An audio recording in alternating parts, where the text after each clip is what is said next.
వైరాగ్యం అనే అగ్ని ఈ జ్ఞానభక్తులకు జత అవుతే జ్ఞానము బాగా వికసిస్తూ భక్తి పరిపక్వం అవుతుంది. భక్తి పరిపక్వమైతే ఆటోమేటిక్గా ఈ జ్ఞానంతో చేర్చుకొని భగవంతుని సాన్నిధ్యాన్ని మమ్మల్ని తీసుకెళ్తుంది. ఈ విధంగా భక్తి ప్రధానమని, ఆ భక్తియే మన మోక్షానికి ప్రధాన కారణమని చెప్తూ ఇలాంటి భక్తిని రోజు రోజుకు పెంచుకునేటట్టుగా మనం చేయాలి. ఈ రోజు కొద్దిగా వచ్చింది, ఏదో ఎవరో చెప్పడం వల్ల వినడం వల్ల కాస్త మనసులో ఒక ఆలోచన కలిగి ఆ భావన వచ్చి ఉండవచ్చు. అయితే అది శాశ్వతం కాదు, వెళ్ళిపోతుంది. అది రోజు రోజుకు పెరగాలి కానీ తరగగలదు. ఈ విషయాన్ని మనము రామాయణంలో హనుమంతుని పాత్రలో చూడవచ్చు.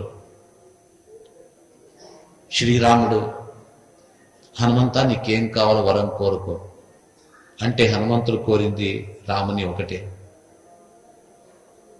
మిగతా వారందరూ నిన్ను సేవించిన వారికి ఏదైనా ఒక ఆభరణం ఇవ్వు అంటే సీతాదేవికి ఇచ్చేస్తాడు. నీవే చూచి మమ్మల్ని సేవించిన వానికి నవరత్నముల హారం వేయదు. అందరూ అప్పుడు సుగ్రీవుడు, విభీషణుడు, నేనే కదా రామునికి సహాయం చేసింది, నాకు వస్తుంది ఈ హారం అని చెప్పేసి అందరూ వానరులు భావించారు. ఈ హారము ఏదీ వద్దని చెప్పేసి భగవన్ నామస్మరణ చేస్తూ ఒక చోట కూర్చున్న హనుమంతుని మెడలో సీతాదేవి నవరత్నముల మాలను తెచ్చి వేసింది. అతడు అపేక్షించలేదు. ఎప్పుడు రాముడు అందరికి ఇస్తున్నాను వరం, హనుమ నీకేం కావాలో కోరుకో. హనుమంతుడు లేచి తల వంచి రెండు చేతులు జోడించి ఏమడుగుతాడు? స్వామి, నీవు అడగమన్నావు, అందుకే అడుగుతున్నాను. నేను అడిగింది ఏది? ప్రవర్ధతాం భక్తిరలం క్షణే క్షణే. క్షణానికి నాలో నీయందు భక్తిని అభివృద్ధి పరచు. ప్రవర్ధతాం బాగా అభివృద్ధి నొందని. వర్ధతాం అంటే కూడా చాలా అభివృద్ధి కాని అర్థం. ప్రవర్ధతామని ఇంకా బలిష్టంగా పెరుగుతూ పోవాలి కానీ స్టాగ్నెట్ గా చెరువు నీటి వెళ్ళి నిలబడకూడదు. మనకు నిలబడితే చాలనుకుంటాం, పెరుగుతూ పోవాలంటాడు హనుమంతుడు.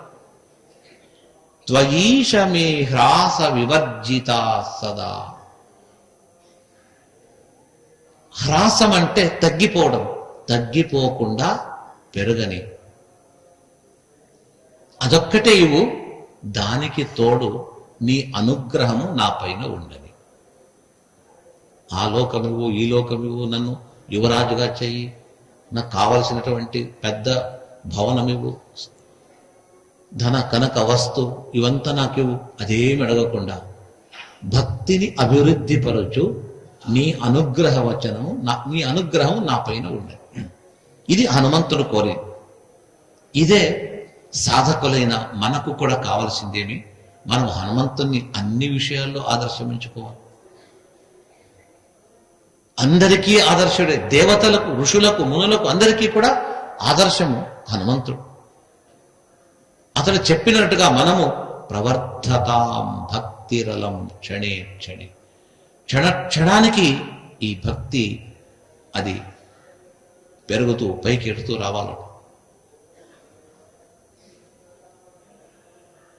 అయితే ఈ భక్తి ఎప్పుడు బాగా అభివృద్ధి అవుతుంది?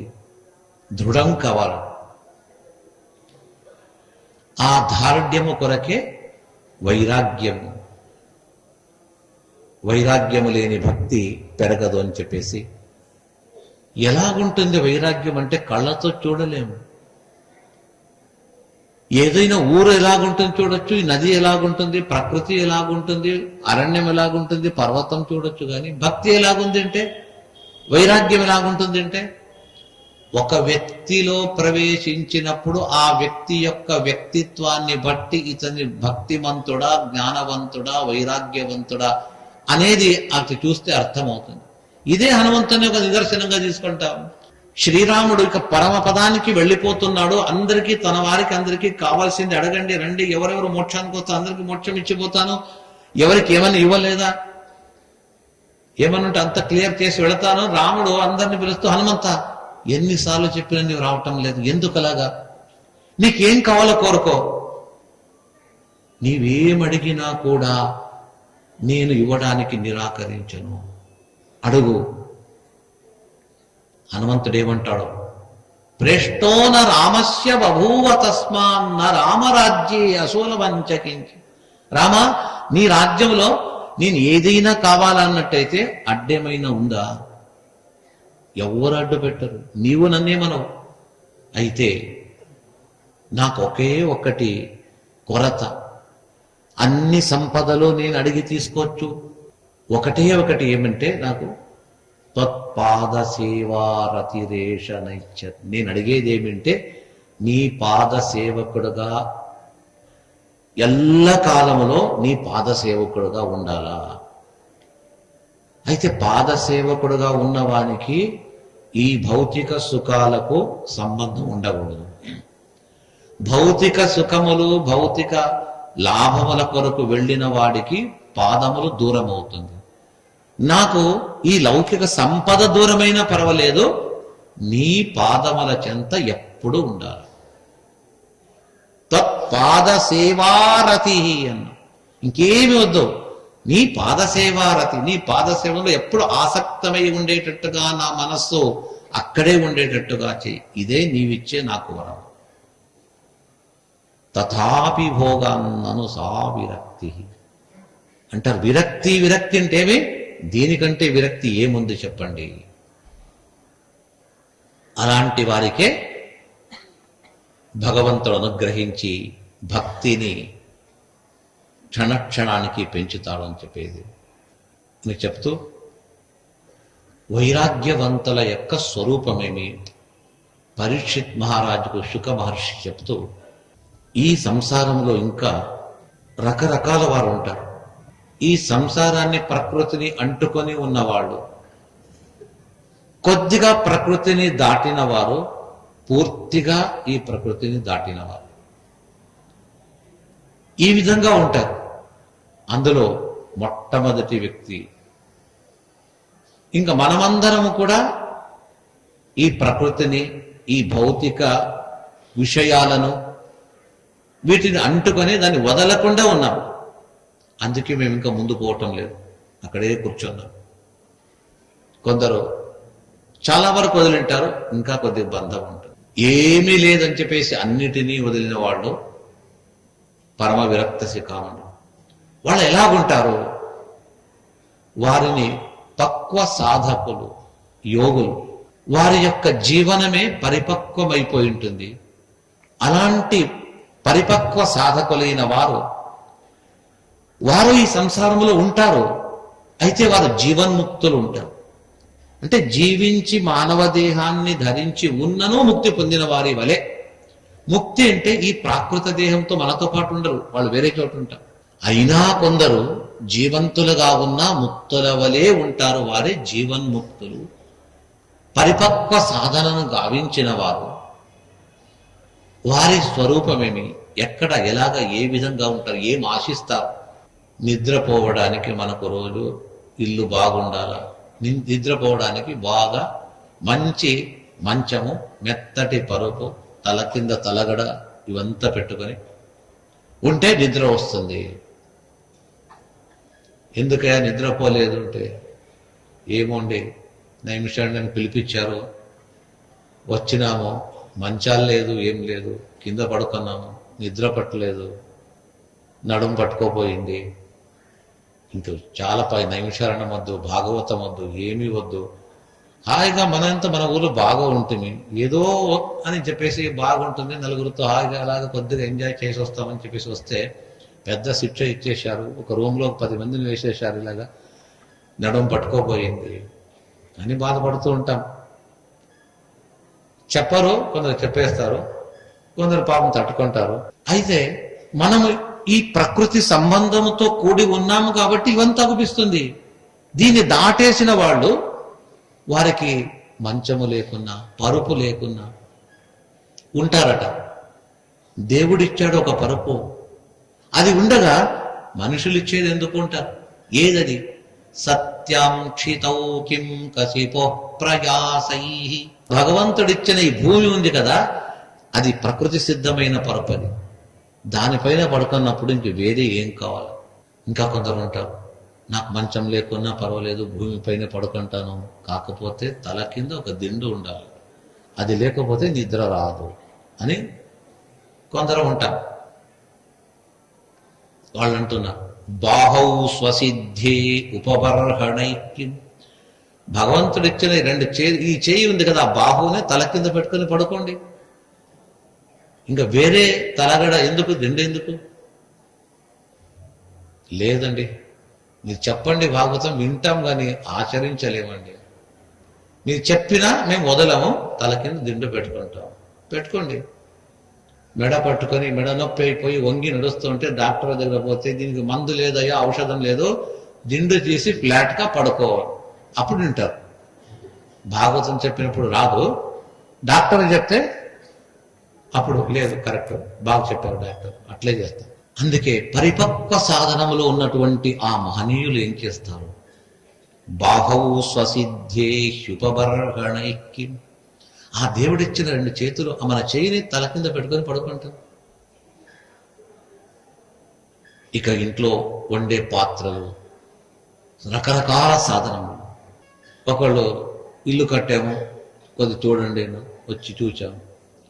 ఒక వంటింటికి ఆ వండే ఆ ప్లాట్ఫామ్ ఏం కట్టింటారో దానిపైన వేసే రాతికే ఎంతయ్యా అంటే 2.5 లక్షలు ఉంది.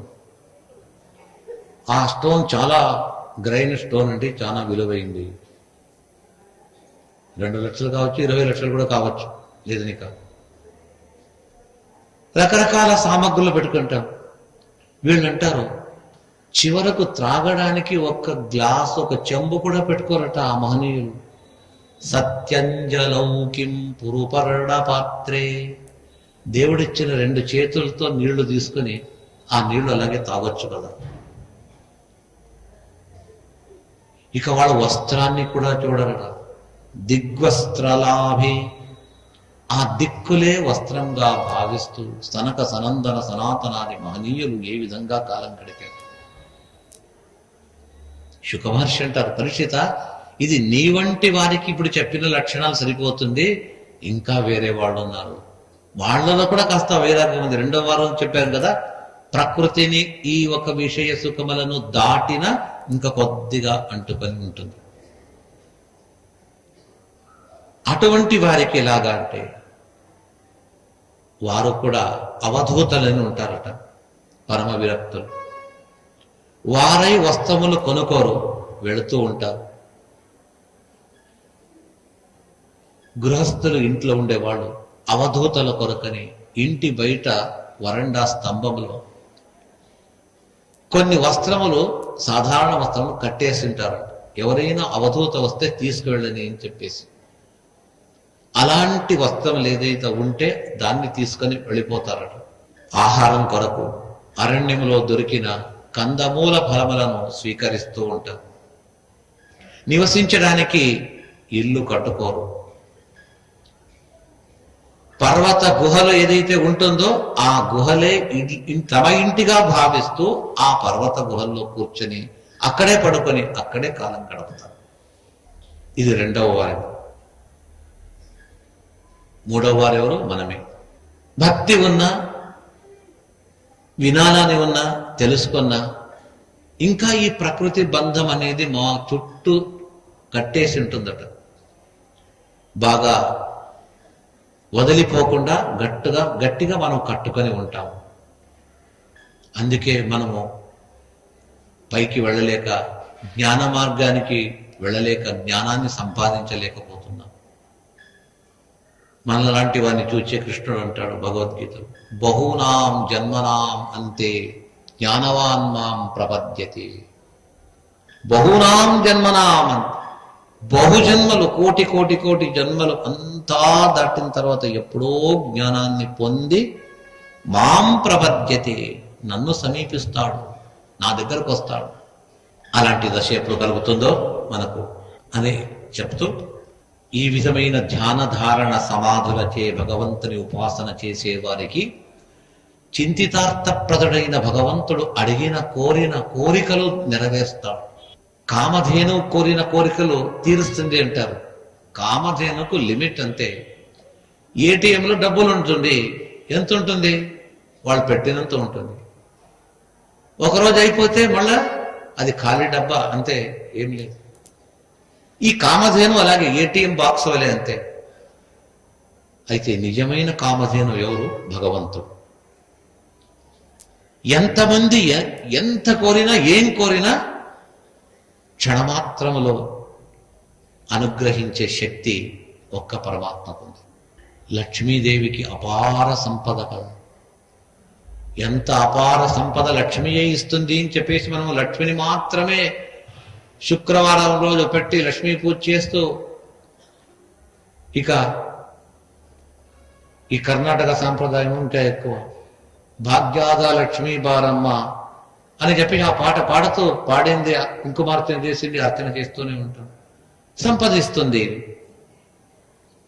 అక్కడ భాగ్యద లక్ష్మి అంటే భాగ్యం అంటే కేవలం ఈ సంపద మాత్రమే కాదు. భాగ్యం అంటే సౌభాగ్యం, భాగ్యం అంటే జ్ఞానం, భాగ్యం అంటే ఇంటి నిండా మనవాళ్ళు మునిమనవాళ్ళు వాళ్ళతో కూడి అందరూ కలిసి ఉండేది, అదొక భాగ్యం. భాగ్యచుడం చాలా రకరకాల, ఓన్లీ కరెన్సీ మాత్రమే భాగ్యం కాదు. మొత్తానికి లక్ష్మీదేవి భాగ్య దేవత ఇస్తుంది, కావలసినంత ధనం ఇస్తుంది. అయితే ధనము ఆమె కూడా ఏటీఎంలో బాక్సులో ఉన్నంత వలే లక్ష్మీదేవి ధనం కూడా. తానే చెప్తుంది ఋగ్వేదంలో ఒక సూక్తంలో, లక్ష్మీ సూక్తంలో, అమ్మా నీకు ఇంత శక్తి వచ్చింది ఎలాగంటే, ఇంతకంటే ఎక్కువ శక్తి ఉంది, మీరు తక్కువ చెప్పారు, కాకపోతే ఆ శక్తి కూడా నాది కాదు. నాకు ఈ శక్తిని రోజు రీఛార్జ్ చేసేవాడు ఒకడున్నాడు, అతడే నా పతి అయినటువంటి శ్రీమన్నారాయణ. అతడిచ్చిన ఆ సంపద నేను మీకు పంచిపెడుతున్నాను. క్యాషియర్ దగ్గర వెళ్ళి విత్డ్రావల్ ఫామ్ ఇచ్చేసిస్తే ఆ క్యాషియర్ ఇస్తాడు, మనకెంతగానో డబ్బు ఇచ్చి పంపిస్తాడు. అదేవిధంగా మనకేం కావాలో ఉపాసన చేసిన వారికి లక్ష్మి అంత ఇస్తుంది. అయితే ఆ లక్ష్మికి కూడా సంపద శక్తిని ఇచ్చే వ్యక్తి లక్ష్మీపతి కథ. అందుకే అతన్ని చింతితార్థప్రద అని శాస్త్రములు కొనియాడుతుంది. ఎవరు ఏ చింతన ఏం అడుగుతారో అడిగిన దాన్ని అడిగినట్టుగా ఇచ్చే శక్తి ఆ ఒక్క పరమాత్మకు మాత్రమే ఉంది. ఎవరికి ఇస్తాడు అంటే ఇస్తాడు అందరికీ. ఎక్కువ ఇచ్చేది ఎవరికి అంటే యోగి జన ప్రియ. యోగులు ఏమడిగినా ఇచ్చేస్తారు. అలాంటి యోగులు అన్నిటినీ వదిలి కేవలం భగవంతుడే నా సర్వస్వం అనుకునే వ్యక్తులకు కావలసిన సంపదను ఇస్తాడు. ఇలాంటి పరమాత్మను నిరంతరము ఉపాసన చేయాలి. శ్రీ అవధూతాశ్రమము బోధానంద సత్యారామూర్తి ఆర్యుల గోసేవాశ్రమము మరియు వృద్ధాశ్రమము పడాల. ఆశ్రమములో గోసేవ, గోవుల దానము స్వీకరించుట, మీ నవగ్రహ దోషములు పోవుటకు గోపూజ చేయబడును. మూలికా వైద్యము, గోపంచగవ్య వైద్యము చేయబడును. యంత్రములు, తావీదులు ఇవ్వబడును. శాంతి హోమములు చేయబడును. మీ ఆత్మీయుల పుట్టినరోజు, పెళ్లి రోజు మరియు వర్ధంతి వంటి ముఖ్యమైన దినములలో గోసేవ లేదా అన్నదానం చేయదలిచిన వారు సంప్రదించండి. మా వృద్ధాశ్రమంలో ఖాళీలు కలవు. చేరదలిచిన వారు సంప్రదించండి. శ్రీ శ్రీ శ్రీ స్వామి బోధానందగిరి శ్రీ అవధూతాశ్రమము, అయ్యప్ప స్వామి గుడి దగ్గర, పడాల, తాడేపల్లిగూడెం 2. Cell numbers 7981356374, 9618034 138.